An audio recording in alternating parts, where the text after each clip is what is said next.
Добрый день, дорогие друзья! Приветствую вас из солнечной Италии. Но сегодня я вам расскажу тайны приготовления традиционного английского десерта. Он называется по-английски брауни, а по-русски это будет шоколадное печенье. Если вам приходилось когда-нибудь быть в Лондоне или в Англии, конечно же, если вы были в кафе, то вам могли предложить брауни в качестве десерта к чаю, к традиционному английскому чаю.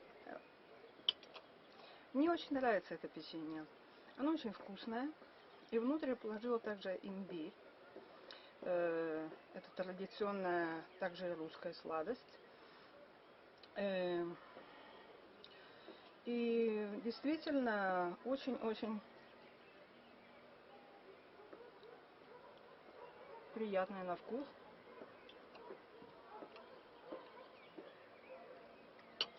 И с чаем, с лимоном. Здорово. Очень вкусно. Сегодня мы научимся делать это печенье. Я вам открою большой английский секрет, как это делается лучше.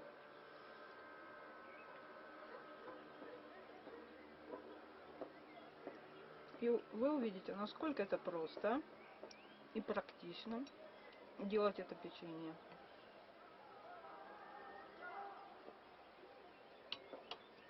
Итак, мы с Ванькой, с Танькой в Лондоне были, и брауни ели, и чай пили. И того же и вам желаем. А сейчас,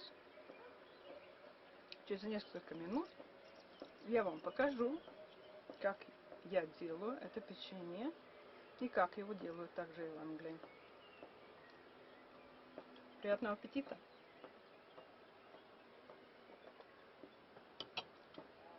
Вот оно какое, брауни. Шоколадное печенье.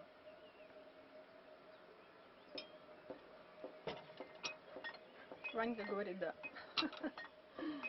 Значит, после того, как мы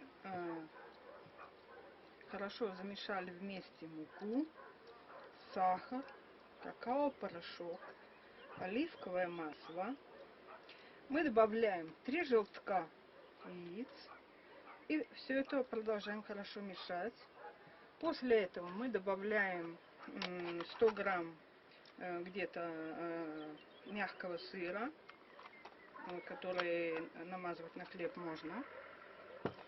И после этого добавляем имбирь, несколько кусочков, порезанных мелко-мелко, вот, насколько нам нравится вот, имбирь.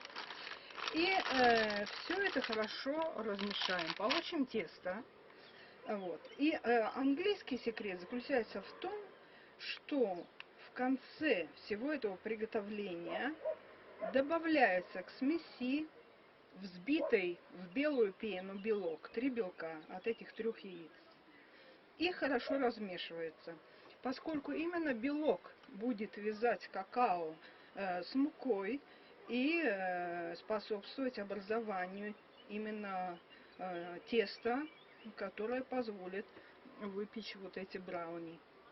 Вот в этом заключается английский рецепт. То есть после того, как вся смесь уже приготовлена, добавляется сбитый до белой пены белок. И хорошо все размешивается. Тесто таким образом приготовленное ставится в холодильник на несколько часов, чтобы сахар растворился, поскольку тростниковый сахар, он крупный, нужно, чтобы он хорошо растворился, чтобы он не слишком был, так сказать, потом на зубах хрумкал. Вот. И вот таким образом мы будем...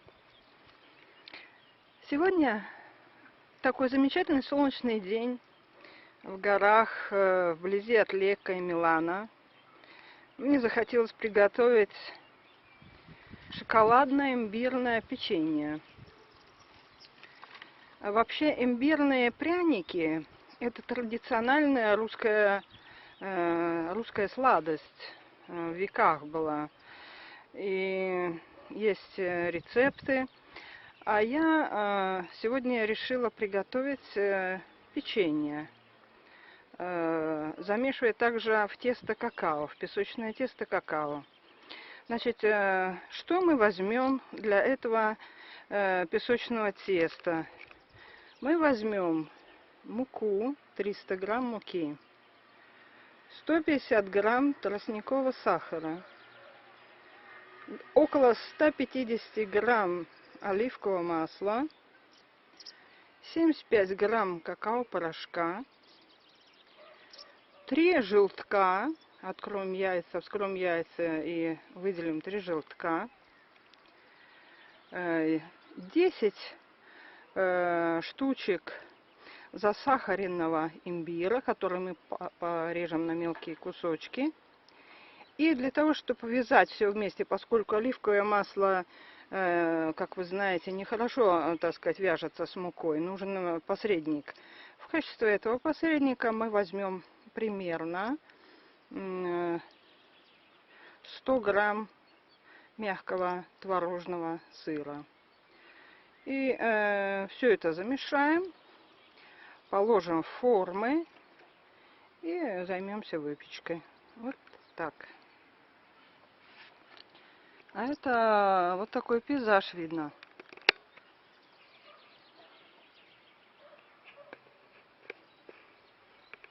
Очень красивый горный пейзаж.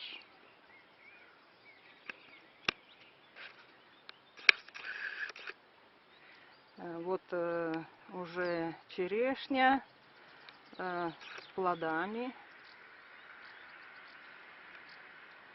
Смородина растет. Тоже уже с плодами зелеными.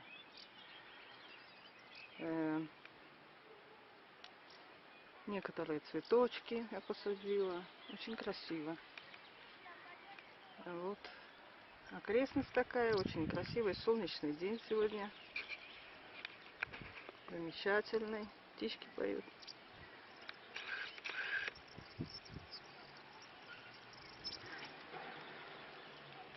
Вот эта долина.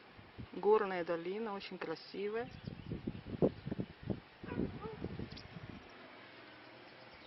Вот таким образом сейчас будем действовать. Пойдем на кухню, все смешаем и будем печь, делать выпечку в печи.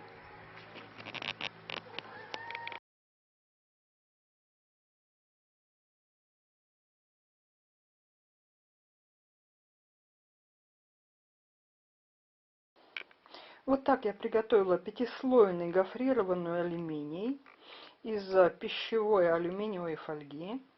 И сейчас я выложу единым слоем на него, положив сначала бумагу для выпечки. Так. Положу эту массу шоколадную и поставлю выпекать в печку. И вот наша масса готова для выпечки. Снизу она положена на 5 слоев гофрированного алюминия, который является замечательным изолирующим веществом, поэтому снизу больше это сладкое не будет подгорать. Вот, и будет вариться, запекаться сверху, а не снизу. Это хорошо, поскольку если прямо положить на противень, то снизу будет сразу же гореть. Вот, поэтому это лучший вариант, конечно. Вот так. Сейчас мы поместим в печь этот противень. Вот так сейчас жарится наше тесто. Печется. Вот оно все кипит, поскольку там большое количество оливкового масла, которое разогревается очень сильно и обеспечивает это кипение. Посмотрим, что из этого выйдет.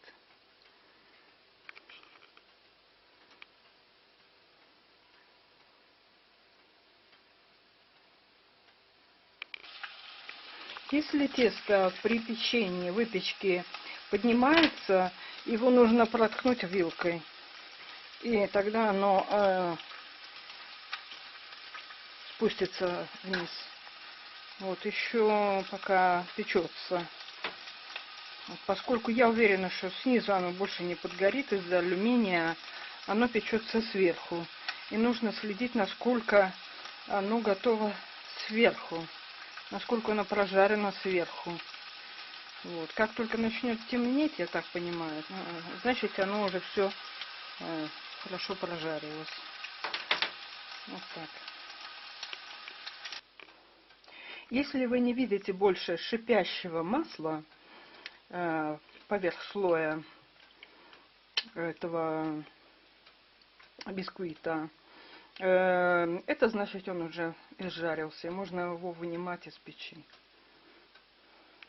Если мы попробуем вилкой, действительно мы чувствуем, что это уже прожаренное. Видите, прожаренное вилкой.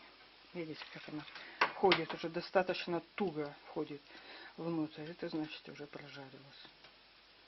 Можно уже вынимать. Ну вот, наш бисквит шоколадный, так бы я теперь его назвала, готов. И я начну его резать, чтобы вам показать, в какой он консистенции. Видите, он такой достаточно хрупкий. Вот он уже остыл.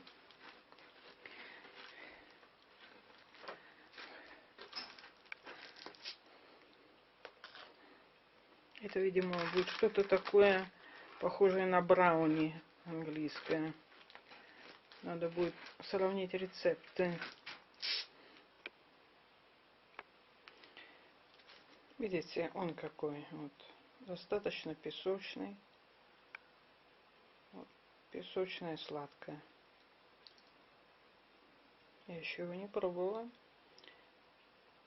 Попробую сейчас. Ну, достаточно тяжелое по весу. Вот. Посмотрим. Очень получилось вкусно. Как видите, снизу не подгорело. Алюминий сыграл свою роль. Очень вкусное. Такое слабо-сладкое. Но такое вкусное очень.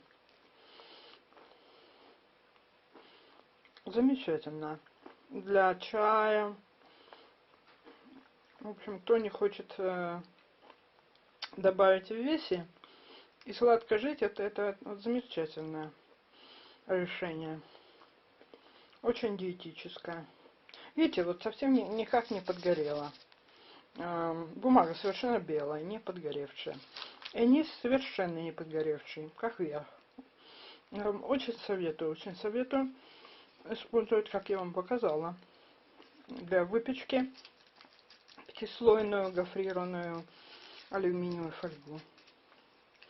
Получается просто здорово. Ну вот и все. Сегодняшнее приключение наше закончилось. Мы нашли самое замечательное решение. А теперь будем сладко кушать. Приятного аппетита! Подписывайтесь на наш канал. Увидите много интересных вещей из кухни, из кухонной практики.